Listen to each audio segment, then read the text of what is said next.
अस्सलाम वालेकुम एवरीवन, कैसे हैं आप सब। मैं हूं आपकी होस्ट फ़ातिमा।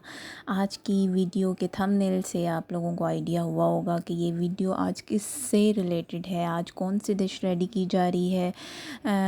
एक्चुअली ये video is about the chicken lasagna, creamy lasagna, chicken cheesy lasagna. और इस वीडियो में प्रॉपर सेक्शंस किए गए हैं, जिसमें फ़र्स्ट सेक्शन में चिकन की प्रेपरेशन है और प्रॉपर कुक किया गया है विद ऑल स्पाइसेस और sauces all include. And also उसके बाद सेकंड सेक्शन है is all about the white sauce preparation, जो कि फ्लोर और मिल्क से रेडी की गई है। एंड आफ्टर डैट एंड पे असेंबलिंग है और किस तरह उसको लेयरिंग की गई है। First white sauce, then lasagna sheet, and then chicken mince and chicken cheese and all that. These are layering, repeat with second layer again।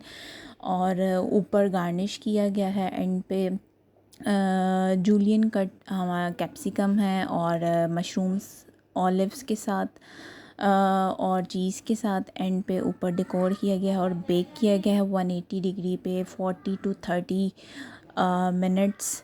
और उसके बाद एंड पे फाइनल लुक है। और आप पूरी वीडियो ज़रूर देखिएगा और अगर आपको वीडियो अच्छी लगी हो तो लाइक कीजिएगा और अगर शेयर कीजिएगा और कमेंट कर दीजिएगा। ये जो कमेंट है एक्चुअली बेसिकली ये एक वीडियो मेकर की मोटिवेशन होती है। तो थैंक यू सो मच। अल्लाह हाफ़िज़।